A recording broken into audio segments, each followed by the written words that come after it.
Have you on board, and you are a vice president, as I said, with the Breeders' Cup. You're the vice president of media and entertainment. What does that entail?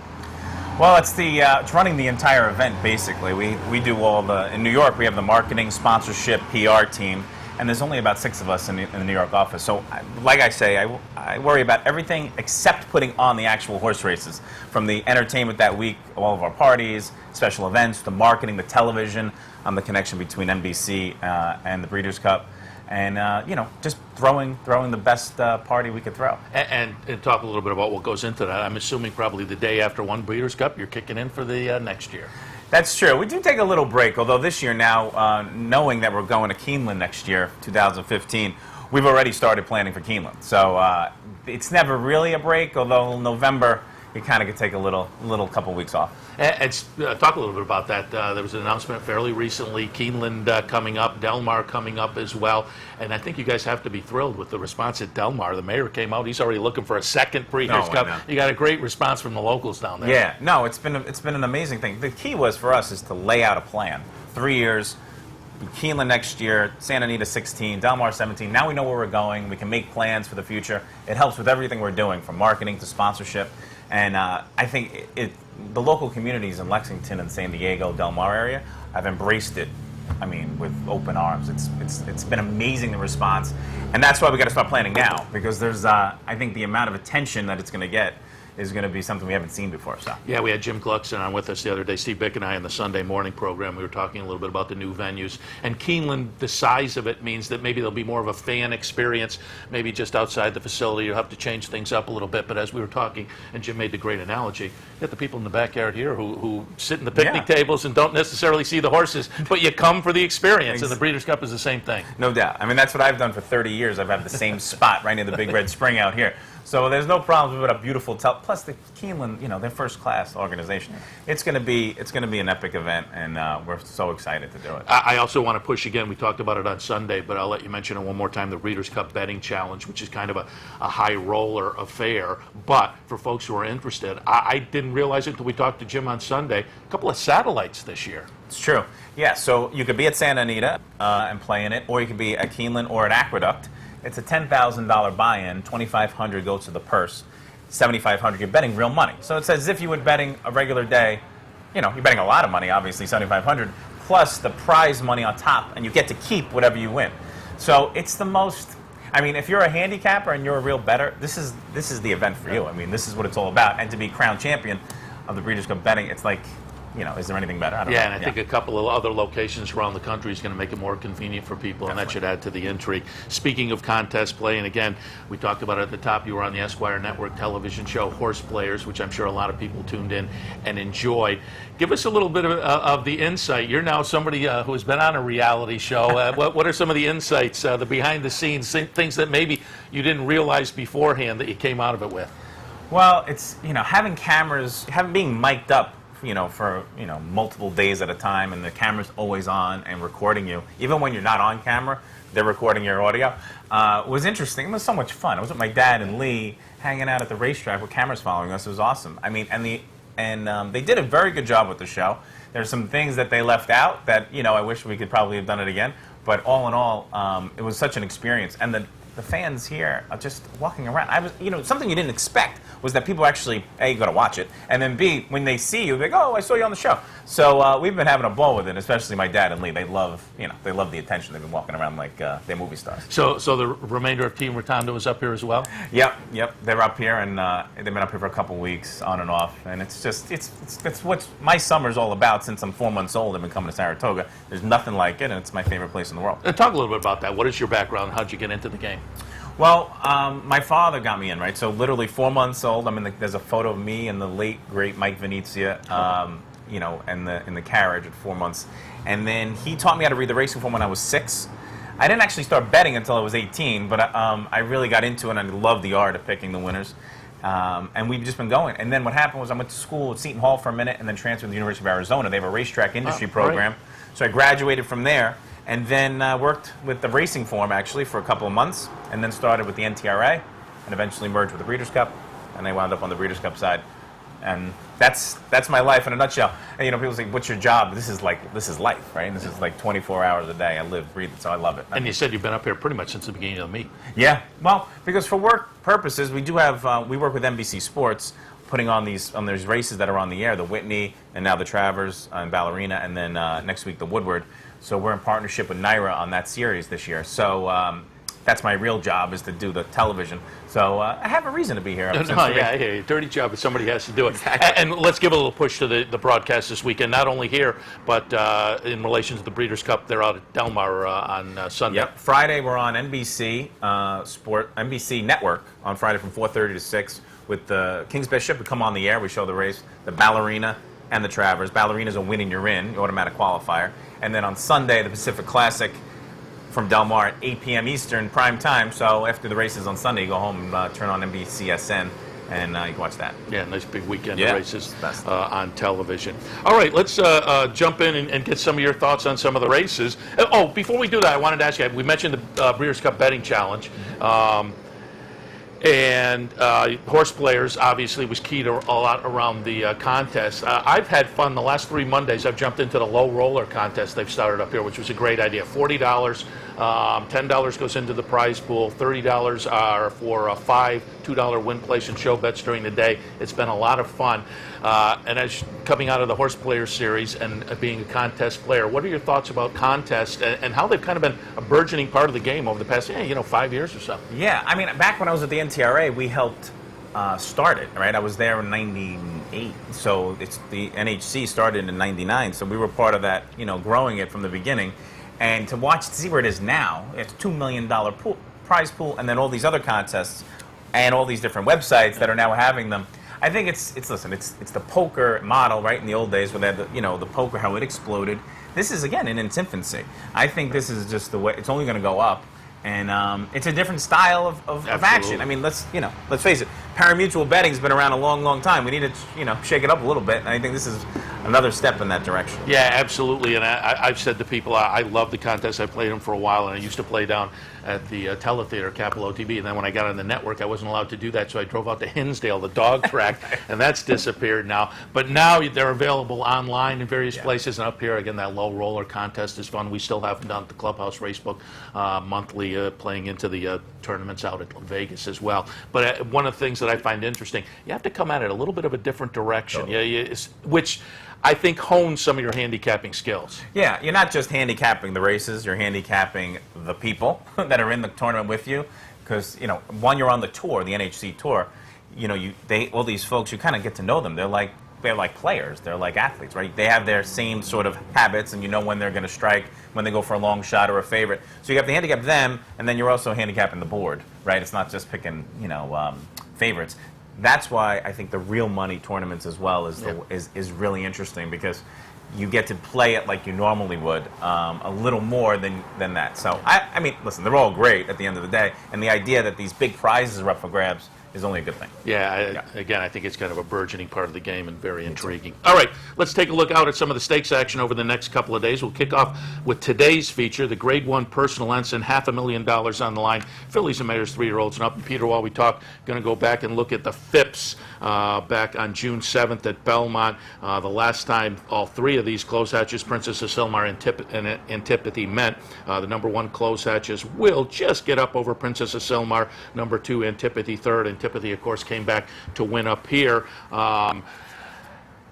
I find this race very intriguing with those three. 50 Shades of Hay is maybe, if you're going to take a little bit of a stab out there. Bel Galante, also interesting, but it's a 7-horse field, and I think it goes through these three. Yeah, I mean, that's the idea, right? I mean, again, I always say, who do I want to win? Who do I think will win, right? Because I work for the Breeders' Cup. I'd love to see Princess of Silmar and close hatches in a photo finish and eventually settle the score at the Breeders' Cup. And from a handicapping point of view, right, that's what we're doing here. The idea is Princess Silmar putting blinkers on. I don't love that move. She's a 4-year-old. She's run amazing. I'm not questioning anybody for doing it. I'm just saying, you're trying to get her focused, I'm assuming. So maybe she's kind of figured it out and, just enjoying running, but not exactly running as fast. So, again, from a betting point of view, maybe I take a chance against. Close hatches when she wins. She gets absolute perfect trips. She's amazing. She's run really well. I don't know if she's going to get one today because there's a lot of interesting speed, a lot of backstretch moves. The one, Antipathy, there, she could be the next, she'd be the second coming now, right? She could be like taking over the mantle, so to speak. But I actually like 50 Shades of Hay as an upset choice. Coming off the synthetic, second race back, working well. Going to sit a trip with Johnny V. If you look back at the Ruffian where she sat, she kind of looked like she was beat at the beginning of that race, and then made a move and closed strongly. She ran well here last year at Saratoga, ran second to Princess, going 1.25 miles. Why not? At 12-1, Johnny V, Bob Baffert, I could see her making the last move and maybe getting these in the last couple of jumps. So I'm going with her with Antipathy as well. Of course, I'd love to see Close Hatches and Princess Silmar right there at the end, too. Yeah, I think with those two in there and Antipathy coming off the win earlier in the meet, it's a very intriguing race. But yours is certainly, I think you're going to get all that price off the last couple of races, but all the scenario that you set up there makes that one, as I said a little bit earlier, kind of an interesting and intriguing player as well. All right, let's take a look out at Saturday's action. We'll look at the Ballerina Grade 1 event, $500,000, fillies and mares, 3-year-olds and up, going 7 furlongs. And Peter, while we talk, I pulled up the Shine Again from earlier in the meet because that was the return of My Miss Aurelia, and she is going to run 3rd in this event. The winner will be Better Lucky, number 2, Grace Hall, 2nd, number 4, My Miss Aurelia, 3rd. But of course, this was the 2-year-old Eclipse champion filly of 2011. This was a comeback off a very long effort. You have to figure she'll be a little bit tighter today, but still, tough spot, I think. Artemis Agriterra, I thought, was absolutely impressive. And then that 7-furlong race a little bit earlier in the meet. Willett is certainly getting a lot of attention. I've heard that name bandied around the past couple of days. And Hot Stones from our friend Roddy Valente cuts back from 1 mile and an eighth, and I think that could be a really intriguing move. What were your thoughts on the Ballerina? I think I'm with you on Hot Stones. Basically, I see La Verdad getting out there winging it. Artemis Agriterra, right? She's got to get out because she's got the rail going 7 furlongs.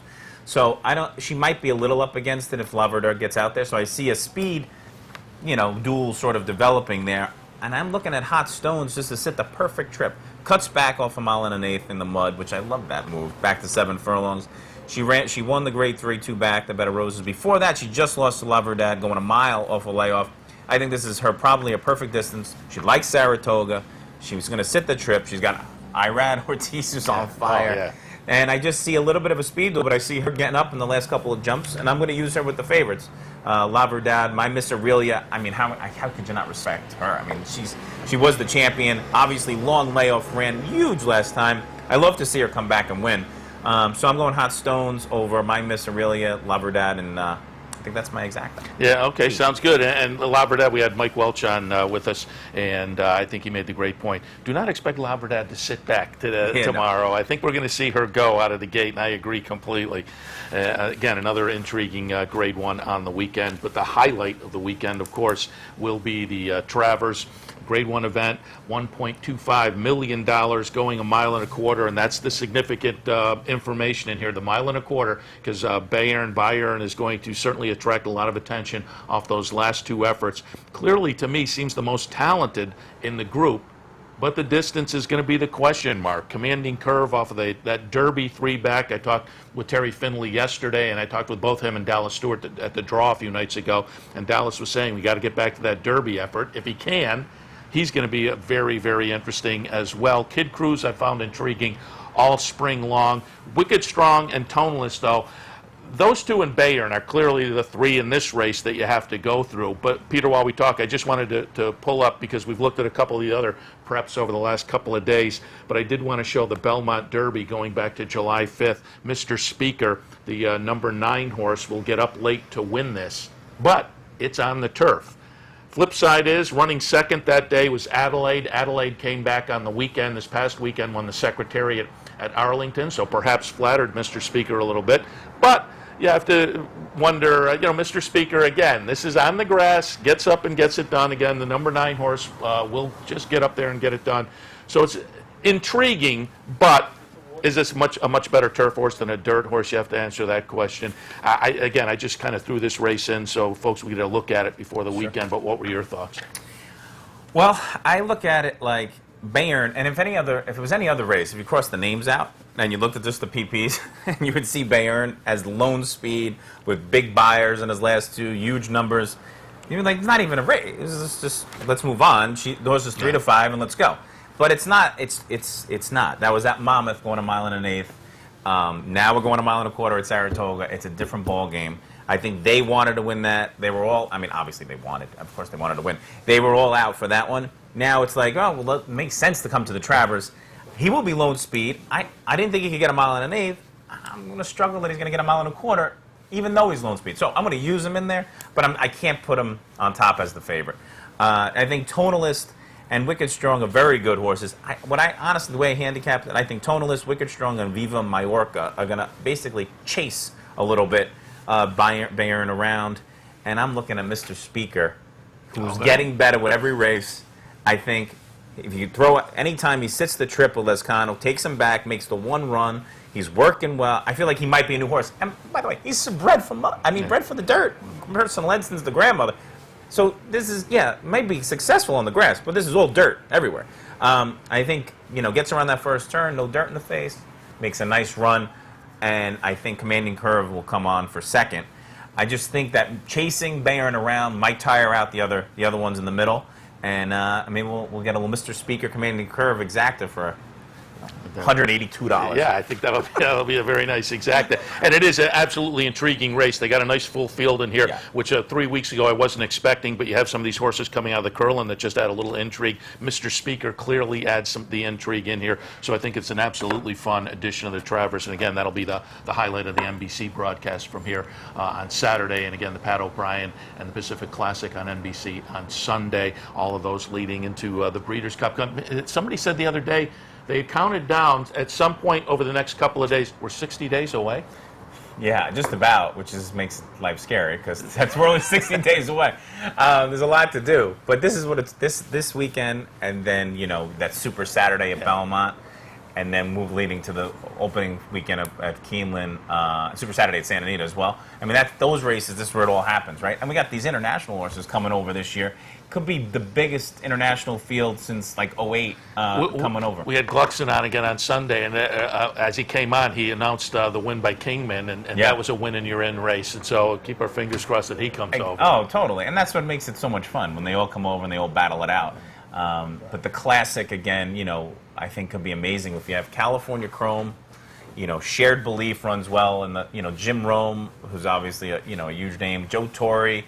Go head-to-head for basically 3-year-old champion, maybe horse of the year, who knows, against the older horses in the Classic is what, everything we're pointing towards, right? We have it on prime time NBC, so it's going to be, that's the climax of the entire year. Absolutely. Of course, Saratoga is the fun, but the fun doesn't stop when Saratoga ends.